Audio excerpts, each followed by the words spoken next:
En el capítulo 1 de la carta del apóstol Pablo a Tito, iniciamos la semana anterior nuestro estudio.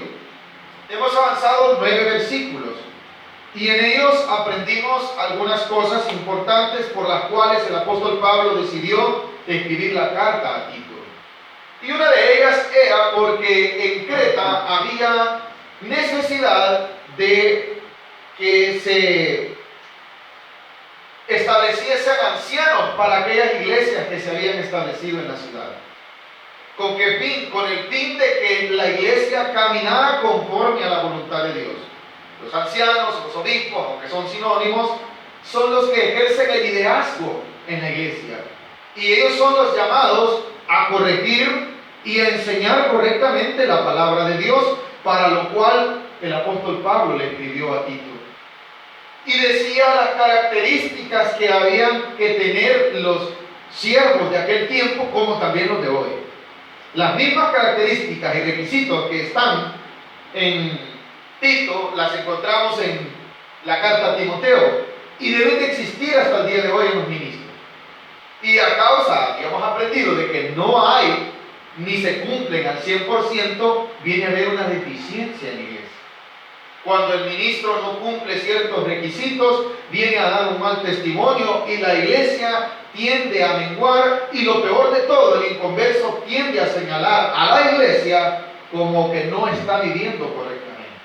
Por eso es que le escribió, ¿verdad? Desde el versículo 6 dice: el que fuere irreprensible marido de una sola mujer y tenga hijos creyentes que no estén acusados de disolución ni de rebeldía. A ellos tenía Tito que ponerlos como ancianos, ponerlos como diáconos, ponerlos como obispos. Esto ya lo estudiamos. 7, porque es necesario, decía la carta, que el obispo sea irreprensible. Ahora, no solamente para los obispos, sino para todo creyente. Todo creyente, como hijo de Dios, como ciudadano del cielo o del reino de los cielos, debe vivir en medio de los ciudadanos de este mundo como irreprensible. ¿Por qué razón? Porque de esa forma está manifestando que él es un hijo de Dios. ¿Cuántos hijos de Dios sabemos aquí? Entonces debemos de manifestarnos ante el mundo como hijos de Dios. Por lo cual la irreprensión no solamente es para los obispos en sí, sino para todo creyente. Ahora, más para los ancianos, o sea, a los pastores, a los líderes de las iglesias, porque son los que están enfrente, están en eminencia y deben de mantener ese testimonio. ¿Qué más decía? Versículo 7. ¿Por qué es necesario que el obispo sea irreprensible como administrador de Dios? No soberbio, no iracundo, no dado al vino, no pendenciero, no codicioso de ganancias deshonestas, sino hospedador, amante de lo bueno, sobrio, justo, santo, dueño de sí mismo. Esas características deben de estar en usted y en mí, como hijos de Dios. Ahora el versículo 9 dice: retenedor de la palabra fiel, tal como ha sido enseñada. La palabra de Dios debemos de retenerla como está escrita. Es la voluntad de Dios revelada para nuestro bien. Lo decíamos desde el principio. Si esto es la palabra de Dios, entonces, iglesia, ¿por qué no obedecerlo? Si es la voluntad de Dios. Todos queremos llegar a la presencia de Dios y vivir eternamente con el Señor. Yo sí quiero, no sé si usted. Para ello entonces debo de conocer su voluntad, para mostrarme como hijo de Dios, para desde ya disfrutar la vida eterna y vivir en ella. Debo de ser retenedor de su voluntad. Debo de ser retenedor entonces de la enseñanza correcta de la palabra de Dios. No debo de temerle a quienes le tienen miedo a la Biblia. Antes de ser creyente, yo era uno de los que decía que el que leía la Biblia se hacía loco. En mi pensamiento humano, en mi concepción terrenal, decía: leer, meterse ese libro, se va a volver loco uno, porque ahí dice no hagas aquello, no hagas. Esa era mi concepción, sin tener el Espíritu Santo dentro de mi corazón. Cuando vine a Cristo Jesús, en la misericordia de Dios, me reveló su palabra y me hizo entender que para mí era locura, porque lo que aquí dice es la voluntad de Dios, y yo no la hacía, ni el mundo la hace. Y cuando nos damos cuenta que es la voluntad de Dios, claro, usted empieza a caminar como Dios demanda, y a usted se ve como loco, porque el mundo va para un lugar, a un destino, al cual es la condenación, y usted va al destino a agradar a Dios para salvación. Como nos exhortaba la palabra de Dios en la la carta de Pedro, si no me equivoco, ¿verdad? Al mundo le parece cosa extraña que no corráis con ellos. ¿Se recuerdan de esa cita? A ellos les parece extraño que usted a la hora del culto voy a oír palabra de Dios, la preocupación por estar en la presencia de su Padre, por estar en la presencia del Rey, por adorar al Rey de Reyes y Señor de Señores. ¿Y qué tanta preocupación? Si esta es hora de dormir, ¿cómo para el culto vas? ¿Les parece cosa extraña? Así como le parece cosa extraña que usted venga al culto, también les parece cosa extraña que usted viva en medio de ellos y que ellos vayan a cometer algún pecado y usted les diga, no, yo no puedo hacer eso, no es la voluntad de Dios. Él quiere decir, si todos lo hacen, esas son las palabras que oímos en el mundo, ¿no? Entonces se extrañan de que usted esté haciendo la voluntad de Dios. Y cuando usted está haciendo la voluntad de Dios, la gente se extraña. Pero todo hijo de Dios debe de ser, como dice el versículo 9, retenedor de la palabra, fiel, tal como ha sido enseñada. ¿Para qué?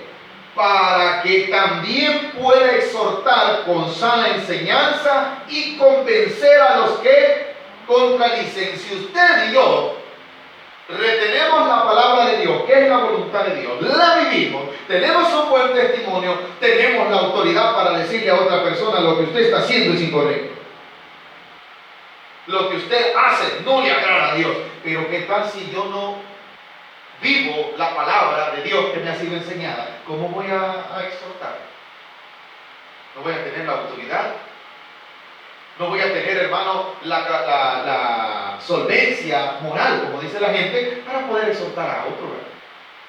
Y poníamos el ejemplo. ¿Qué tal si el pastor viene bien bolo, hermano, y viene un bolo a la iglesia? No venga bolo. Y aquí el que está predicando está bolo. ¿Hay autoridad? ¿No? ¿Hay testimonio? La enseñanza que se me dio, ¿dónde le he dejado? A un lado. El mundo puede andar así, pero yo como creyente no puedo. Porque he sido retenedor de ¿qué? De la sana enseñanza de la palabra de Dios, que es la voluntad de Dios. Y como es necesario exhortarlos, como es necesario corregirlos, porque para eso le decía en el versículo 5, que decía, por esta causa te dejé en Creta, para que corrigieses lo deficiente. Así dice el versículo 5, ¿verdad? ¿Es necesario corregir a la gente? Claro que sí. ¿Es necesario a la gente enseñarle el camino? Sí. Pero también es necesario mostrarles con hechos cuál es el camino a seguir. Que mi vida dé testimonio como vivo y que a través de esa vivencia personal el mundo esté viendo en mí que yo soy un hijo de Dios.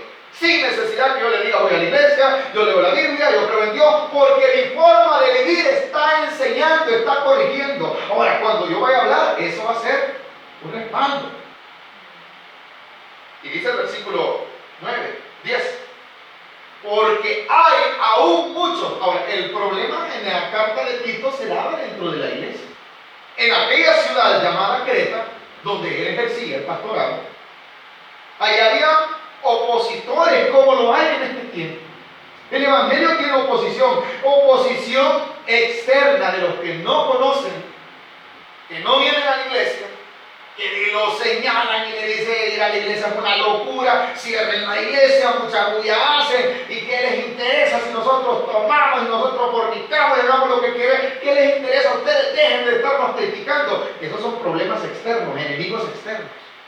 Pero también sucede que dentro de la misma iglesia el enemigo muchas veces engaña. Y engaña ¿cómo? Haciéndole creer a la gente lo incorrecto.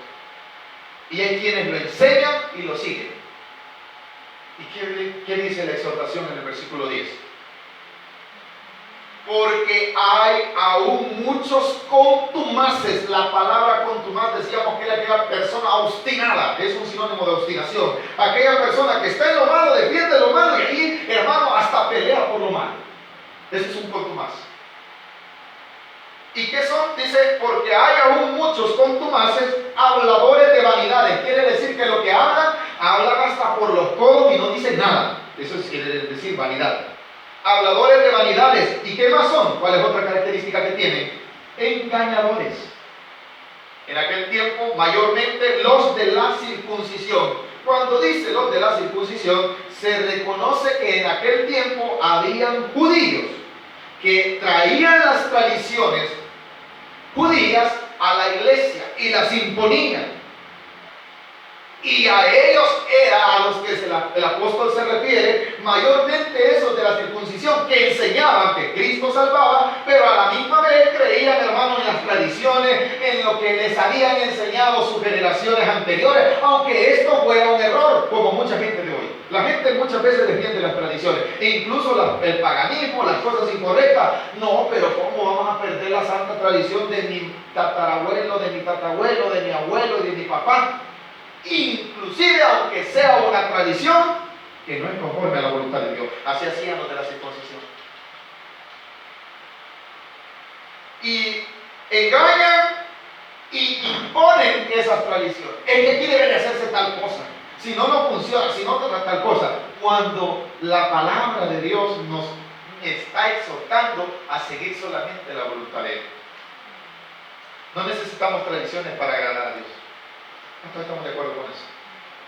Usted no necesita ningún rito religioso para ser una mejor persona. Usted y yo necesitamos al Espíritu Santo para que nos dirija a ser la persona agradable que Dios quiere que sea en este mundo, que me manifieste como hijo de Dios.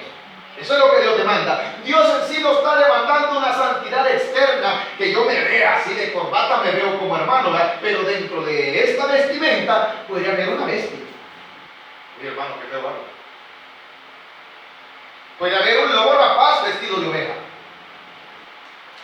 Y Dios siempre ha atacado por tiempos, incluso nuestro Señor Jesucristo atacó la santidad externa. Él quería la santidad interna, la que nace del corazón, la que refleja ante los hombres. ¿Qué quiere decir eso? La que verdaderamente es y debe de ser. Yo me puedo ver santo, pero no lo soy. Mas Dios quiere que yo no solo me vea santo, Él quiere que sea santo. ¿Estamos de acuerdo en esto? Y por esta razón, el volumen de la exhortación en la carta va subiendo. Dirá, pastor, usted está bien pesado hoy. Vaya conmigo leyendo el versículo 11. ¿Qué había que hacer con esta gente, hermano, que no quería encarrilarse, no quería vivir la voluntad de Dios? ¿Qué dice el versículo 11? Lo pueden leer en voz alta conmigo. ¿Qué dice? A los cuales es preciso que tapar la boca. O sea, hay que decirles, cállense. Esas personas que están a hablar y hablar y no hablan de la voluntad de Dios, sino que lo que hablan son tradiciones, lo que hablan son vanidades, lo que hablan incluso produce pecado. Hay que callarlo, ¿verdad?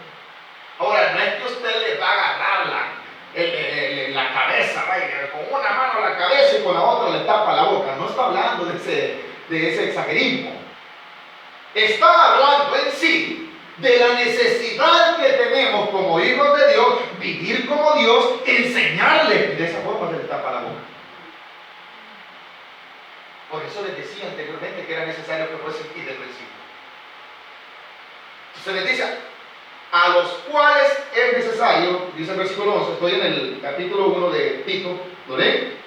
A los cuales es preciso tapar la boca, que trastornan casas enteras, enseñando por ganancia deshonesta lo que no conviene. Entonces, hay una razón por la cual el apóstol Pablo nos dice en la palabra de Dios que es necesario taparle la boca a esta gente. ¿Por qué razón? Porque si no andan trastornando a la gente, hermano. Y dice trastornan casas enteras, quiere decir familias. Hay gente que habla tanto, hermano, que lo que anda es arruinando la familia. No se quiere someter al Evangelio, no quiere vivir el Evangelio. Y ¿qué hacen? Trastornan. Que Dios nos ayude, hermano, para vivir como Dios manda. Y no vaya a ser que a nosotros nos tapen la boca. Porque si nosotros no andamos correctamente, no vivimos correctamente, ¿a quienes nos deberían de tapar la boca? A nosotros. Pero si vivimos conforme a la voluntad de Dios, esa santidad que debe de vivir un hijo de Dios de adentro hacia afuera, se debe de manifestar, debe de corregir, nadie le va a decir nada. Nadie le va a decir nada. Lejos de esto es necesario que les digamos y los corrijamos, porque lo que andan haciendo es incorrecto. ¿Qué decía la palabra de Dios que estaban haciendo? Trastornando. La palabra trastornar, ¿qué quiere decir? Arruinar, deformar. Aquello que estaba correcto lo arruinan. Eso es trastornado. Y no solamente son trastornados serios, sino que trastornan todas casas enteras. Dice, ahora hay un por qué lo hace.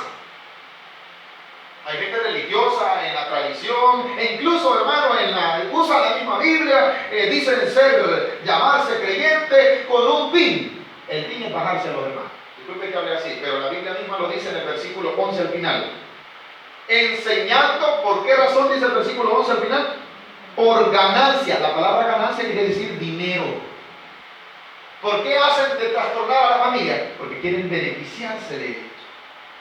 Y lo peor de todo, que a Pablo le daba un coraje, y yo creo que a todo hijo de Dios también, que a esta gente le pone atención. Que lo hacen por ganancia deshonesta, lo hacen por un fin terrenal, y hermano, la gente ahí está prestándole oído, y a ellos les creen. Y cuando usted les lleva el mensaje del Evangelio, y les habla acerca de la necesidad de vivir para el Señor Jesucristo, porque Él ya dio su vida por nosotros, no, eso es locura, dicen. Y a las mentiras les dicen amén.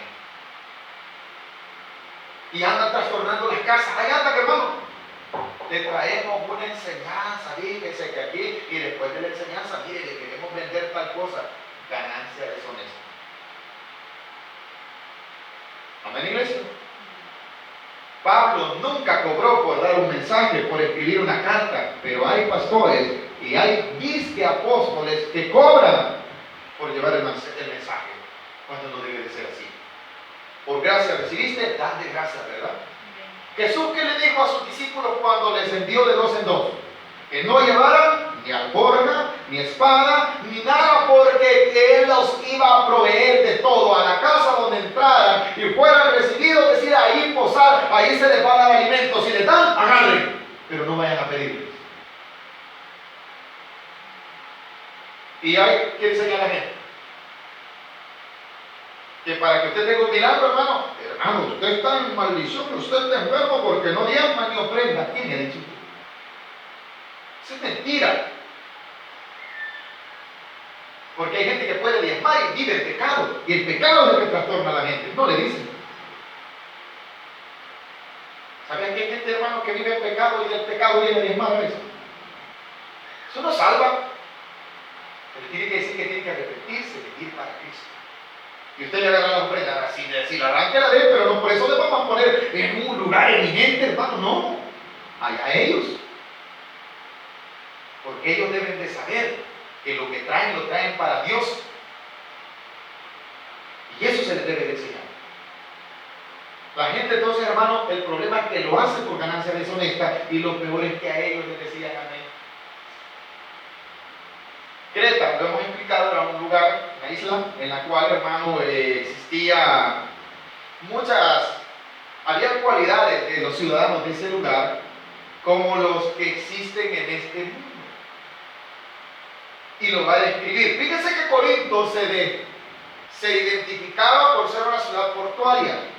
Y a causa de que tenía mucho comercio, ahí abundaba la prostitución, ahí abundaba, hermano, todo lo que es la inmoralidad sexual. Ahí en Corinto abundaba. Que tanto decir, voy a corintiar, era decir, voy a fornicar, voy a fumar, voy a hacer toda inmoralidad. Eso significaba Corinto. Ir a hacer todo lo malo. Creta se distinguía porque había como que emanaba de ellos una identidad que era la mentira. Entonces cuando alguien decía, ¿de dónde venís? Venís de Creta. Este es mentiroso. Y disculpe que voy a usar lo contemporáneo de nosotros, sin que nos ofendamos. Una vez fui a Guatemala y un guatemalteco un guatemalteco vino aquí y me dijo, no, en Guatemala cuando oímos que llega un salvadoreño, me dice, cuidado, guardar las cosas que este manos. Y dijo la palabra que identifica mal a nuestro país. Si es salvadoreño es marero, es pandillero. Cuando hay alguien de Centroamérica, desde Honduras, El Salvador, Nicaragua, México, llega a Estados Unidos, ¿cómo lo ven? como delincuentes, a todos, ¿verdad? Así lo ven, aunque no significa que todos los que viven en Honduras, en El Salvador, sean delincuentes. Pero para esa gente, la identidad que tienen de nosotros, ¿cuál es? Es esa, lastimosamente. Entonces, en aquel tiempo, el decir que alguien venía de la ciudad de Creta, ¿qué era? Era un mentiroso. Así como aquel que venía de Corinto se identificaba por la inmoralidad, también el que venía de Creta, estos son unos grandes engañadores. ¿Y usted por qué está hablando de eso, pastor? Por lo que dice el versículo 12. ¿Puede leer conmigo? Uno de ellos, su propio profeta, dijo: los cretenses. La palabra cretenses es el gentilicio usado a los que venían de ese lugar llamado Creta. Amén. Como a usted que le digan salvadoreño. ¿Por qué le llaman salvadoreño? Porque viene del Salvador. Entonces, a los cretenses, uno de sus profetas que dijo, alguien lo lee en voz alta para que no vaya a decir que yo me lo estoy inventando. ¿Qué dice el versículo 12?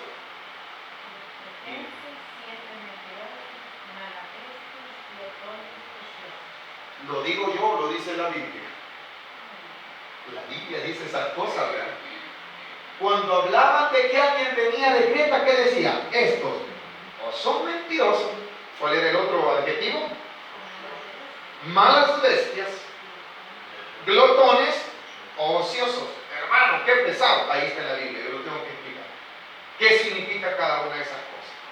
Cuando en primer lugar el versículo 12 dice, uno de ellos, su propio profeta, no está dando a entender que haya sido un profeta de Dios, sino que a aquel personaje que sobresale de cierto lugar lo tenían como un líder, como un prócer. Por ejemplo, si usted oye en este tiempo, ¿verdad? Alguien dice, yo vengo de la tierra de Simón Bolívar. Para ellos Simón Bolívar es como un profeta, es un prócer grande, ¿verdad? Ah, usted dice, este viene o de Venezuela, Colombia o Bolivia. ¿Sí o no? Y si alguien dice, yo vengo, Gerardo Barrios es un prócer, se identificaba. Pues un personaje así, a eso se refiere esa palabra. Pero en sí era un poeta. Se me ha ido el nombre, se llamaba Epimenides, así se llamaba, se me fue el nombre, disculpen, no lo noté. Este dijo estos adjetivos de los cretenses. Y si él mismo decía eso, porque él era de allí, y él los conocía. ¿Y qué es los adjetivos que dijo que suenan pesados? Bueno, lo primero, que eran mentirosos. Eran personas, hermanos, que el engaño les fluía. No sé si usted conoce gente que tiene una labia. Se recuerda que venía diciendo que eran habladores, que hablan hasta por los codos, y en eso engañan a la gente. El segundo adjetivo, malas bestias. La palabra malas bestias descrita aquí se refería a la crueldad, a la maldad con la que ellos ejercían las cosas. Se recuerdan que también en Timoteo hay una parte donde dice que los hombres de aquel tiempo tendrán, perderán, decía, el aspecto natural, ¿verdad? Porque su crueldad era muy mala. O sea, se manifestaba una maldad, hermano, para hacer sentir mal a otro, e incluso quizás hasta para hacer engaños. Eran crueles. Y las noticias que usted ve hoy, igual. Te pone la noticia, desaparece una persona, encuentran el cuerpo en tal parte, lo hicieron picarí. ¿Qué es eso? Eso es crueldad. Entonces, desde aquellos tiempos ya existía. A eso se refiere esa palabra tan pesada que se oye malas bestias. Eran unas personas crueles. La tercera, estamos en el versículo 12. Glotones. Cuando no hablaba de comida, ahí estaban haciendo todo. Esos no se llenaban con una tortilla. Eso no había que ponerles en el refrigerador. Eran comelones. Claro, esa era la identidad de esa ciudad. Y en medio de esa ciudad había iglesia. Por lo cual la iglesia, ¿cómo tenía que vivir? Vivir diferente, ¿no? No se vayan a pegar a esa identidad, les decía. ¿Qué más dice el versículo 12 para terminar, ociosos. Los mandaban a trabajar. No, hermano, salían a buscar trabajo esperando no hallar. Allí dice, no me lo estoy inventando yo, y hay gente así en este tiempo. ¿Cuántos sabemos que hay crueles en este tiempo? Hay mentirosos, hay gente glotona en este tiempo, solo comer, hermano. Y hay gente haragana. La palabra ocioso es haragana. Claro que sí. Dicen no hay trabajo. Mentira, trabajo hay. No, yo voy a buscar a tal. Mire, si usted quiere defenderse de una forma honesta, cualquier cosa, si no va a buscar trabajo y si encuentra y si es pesado el trabajo, ay no, es que ese trabajo no me gusta, va a creer que a cargar cajas me pusieron. ¿Y qué? Quería que yo solo lo contratara de gerente. Casi le quería quitar el puesto al dueño, ¿no? Son haraganes, no quieren trabajar. No quieren trabajar. Y si no, si eso es pesado, pues póngase a hacer algo de siempre, voy a vender aunque sea dulce. Eso me da pena. ¿Cómo que le va a dar pena? ¿Le da pena comer? No, eso no, dice que hasta los dones. Esa era la identidad de los cretenses y es la identidad del mundo de hoy. No sé si estamos aprendiendo. Es la identidad del mundo. El joven de hoy no quiere trabajar. Con eso de que con el celular lo manejan todo, hermano, uy, yo cargar bulto, no conocen la necesidad. Lastimosamente. Por eso que muchas veces el necesitado, en la misericordia de Dios, ese como quiere salir adelante, de cualquier cosa trabaja, empieza jalando bultos y después dice, esto no es lo mío, se prepara y va agarrando otros trabajos hasta que de repente llega a crecer y este no era nadie y creció. ¿Por qué? Porque no fue ocioso. La ociosidad es un problema desde tiempos antiguos, allí está. ¿Y qué contraste? Las que son haraganes y les gusta comer. Así es el mundo. Siempre está con la mano extendida. Dele, nunca se va a hacer. Dele en la mañana, que está al mediodía. En la tarde, al siguiente día. Me estoy equivocando, hermano. Mándelos a trabajar, no hay trabajo. Igual que los cristianos. Avancemos, versículo 13. Este testimonio se refiere a lo que acaba de decir, es verdadero. Por tanto, ¿qué hay que hacer? Hay que dejarlos que sigan así. ¿Ah? No se meta con ellos. No, ¿qué dice? ¿Cómo dice? Repréndelos. ¿Qué es reprender? Diles que es incorrecto. Pero para eso, como creyente, yo debo de ser como irreprensible. Que no me... ¿Y usted quién es para que me esté diciendo tal cosa? Si usted es otro haragán, comilón que no hace nada, la mujer lo mantiene. Nada hace, ni lavar los trastes, tan siquiera la mujer va a trabajar y todavía viene a lavar los trastes. Hombre, no voy a tener autoridad para poderle decir, mire, vaya a trabajar si yo no tan siquiera agarro una escoba, hermano. Con ese tipo de gente, la carta le estimula a Tito y a usted a que esta gente que es así, hay que reprenderla, hermano. ¿Y la forma cómo es? ¿Alguien me dice la forma cómo debe de reprenderse? Aleluya. Vaya hermanito, vaya a trabajar. Así tengo que decir. Tengo que decirle, hermano, compórtese varonilmente y vaya a trabajar. Porque la Biblia dice que el que no trabaja no come. Qué duro es el pastor. Ahí dice que debo de corregirlo. Amén, iglesia. Dice el versículo 13, no lo he terminado. Ese testimonio es verdadero, por tanto, repréndele duramente. Hay gente, hermano, que no le gusta que se le predique la palabra de Dios porque dicen que es muy pesada. No, es que en la Biblia hay ciertas cosas que no hay que tocar. ¿Cómo que no? Es palabra de Dios. Y dice que está escrito, tengo que enseñarlo, que Dios me ayude a mí a vivirlo. Y que Dios le ayude a cada uno de nosotros a vivir en eso. ¿Estamos aprendiendo esta noche? Bendito sea Dios. Dice el 13, terminemos. Repréndele duramente para que sean el propósito de la reprensión no es que la gente echarla de la iglesia. El propósito de la exhortación, el propósito de reprenderlos duramente es para que se sanen en la fe. Para que ya no vivan esa vida que no agrada a Dios, para que verdaderamente sean santos de adentro hacia afuera. Dios anda buscando una iglesia pura, santa y sin mancha. Por esa iglesia viene. ¿Cuántos sabemos eso, hermano? Y Él la compró a precio de sangre. Entonces debo de comportarme como puro y sin mancha. Pero cuesta, claro que cuesta, pero acuérdese que esta carne es la que se opone dentro de usted. Hay un Espíritu Santo que le dice, hija, tú no debes de hacer así, tú no debes de decir esto, tú no debes. ¿Cuánto Dios nos ha exhortado? Dele gracias a Dios si usted siente eso. Un jovencito el día de hoy dice que sufrió un accidente en su moto. Hace quizás como un año, aceptó a Cristo Jesús. Y me dice, hermano, es que viera que yo dentro del Evangelio muchas pruebas me vienen. Y acaba de tener un accidente y Dios me pone en el corazón decirle, ahora, lo que te pasó fuera del Evangelio. Sí, entonces, ¿por qué me estás diciendo que eso va adentro? Problemas los vamos a tener luchando en el Evangelio como fuera del Evangelio. Y me dice, pero fíjese que yo, a pesar de que no me congrego, me siento mal cuando hago alguna cosa. Debes de obedecer ese sentido. Porque la naturaleza nueva que está en él le hace ver esto está mal. ¿O no, iglesia? Está siendo reprendido por Dios. ¿Qué dice el versículo? ¿Con qué fin le reprende? Con el fin de que sea sano.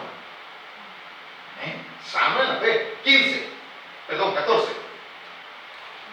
Para ello, hermano, no se tiene que poner oído a cosas que no son correctas ni que Dios las ha enseñado. Como las que dice el versículo 14, no atendiendo a fábulas judaicas. Como los judíos tenían un montón de tradiciones. Tenían tantas tradiciones que hasta habían invalidado verdaderamente la ley de Moisés. Los judíos en los tiempos de Jesús y en los tiempos del apóstol Pablo no solo tenían la Torá como un libro inspirado por Dios, o sea, la ley, no. También estaba el Talmud, aparte del Talmud estaba uno conocido como la tradición de los ancianos. Y en la tradición de los ancianos habían incluido cosas que no eran conforme a la ley de Moisés. Eran inventos de ellos, como el día de hoy. Hay gente, hermano, que inventos anda enseñando, inventos anda respetando, ceremonias que Dios no dijo que se celebrasen, celebran. Son tradiciones, son fábulas. Alguien las contó y las llevó de generación en generación. Sí, me dice otro joven el día de hoy, hermano, ¿qué significa cuando canta la aurora? Aurora. Bueno, la aurora canta porque Dios le ha dicho que cante. No, me dijo así. No, la Biblia cuando menciona la aurora, le dije yo, es porque dice que la aurora canta de noche hasta que el día, así lo dice el proverbio, ¿verdad?, se esclarece. No, la aurora canta porque alguien se va a morir. ¿Qué es eso ya? Una tradición. Alguien se lo enseñó a alguien. Alguien viene y casualidad llegó la aurora, no había otro árbol donde cantar, que donde se sube la gallina a dormir. Ahí llegó la aurora y se puso a cantar, y como el animal no es tan agradable que se diga. ¿Cuántos conocen la aurora? La aurora es un animal que da la cabeza a la vuelta así, bien feo, ¿va? Entonces la gente lo asocia con la muerte. Y se murió alguien, una gallina se murió. ¿Cómo vino la aurora? Se murió la gallina. Y por cierto, que los tecolotes y los búhos y las auroras, pollitos comen a veces. ¿Y sabe qué, hermano? Que a eso se vuelve una enseñanza. Solo estoy poniendo un ejemplo. Así como hay esas creencias, hay un montón en este tiempo. ¿Por qué razón? Porque siguen fábulas, leyendas, que te vale la ciguanaba. Solo aquí en El Salvador existe la ciguanaba, el cipitillo. Vaya a Guatemala, no existe. ¿Qué son, hermano? Fábulas. ¿No la creen? Por eso hay que creer lo que dice la Sagrada Escritura. Y para eso fue escrita, para que usted y yo la leamos y a través de ella conozcamos la voluntad de Dios. Terminemos, versículo 15. Bueno, perdón, hemos terminado el 14. No atendiendo a fábulas judaicas ni a mandamientos de hombre, o sea, enseñanzas de hombre. Es como que yo les venga a decir, vaya hermano, el que venga aquí siempre va a venir, el que no venga a acabar a la hora se va a ir al infierno. Mandamiento de hombre. No, el que no hace tal cosa, ese es el que, mandamiento de hombre. Aquí está la verdad de Dios, la voluntad de Dios, lo que dice aquí haga. Y se dará cuenta que eso no es mandamiento de hombre. Pero si sobre esto yo le vengo inventando ya algo que no está, es mandamiento de hombre. ¿Qué más dice el 14? Mandamientos de hombres que se apartan de la verdad. ¿Cuál es el problema por los cuales ellos enseñan otra cosa? Se apartan de la verdad. Y la verdad es Cristo. Se apartan de la sana doctrina o la sana enseñanza y van incluyendo cositas que ya no están conforme a la voluntad de Dios. Amén, iglesia. Vayamos terminando. 15. Todas las cosas son puras para los puros. ¿Cuántos sabemos cuando dice todas las cosas es que Dios creó las cosas con un sentido de beneficio? Todo Dios lo creó en su naturaleza. Bueno, ¿cuántos sabemos eso, hermano? Para los que creemos en Dios, creemos que así es. Pero para los incrédulos y para los que se han perdido, las cosas no las respetan y ellos mismos las arruinan. Dice el versículo 15. Todas las cosas son puras para los puros, mas para los corrompidos, quiere decir para los que viven aún en el pecado, los que no han aceptado a Cristo, los que no se han convertido, mas para los corrompidos e incrédulos, ahí lo aclara, nada es puro. Les interesa o no, ellos, hermanos, está una congregación, ellos bailan enfrente de la congregación, ellos ponen música, ¿por qué? Para ellos las arruinan. ¿Qué más dice el versículo 15? Pues hasta su mente, quiere decir sus pensamientos y su concupiscencia, ¿cómo está? Arruinada, corrompida. Si le van a hablar, ya van con aquel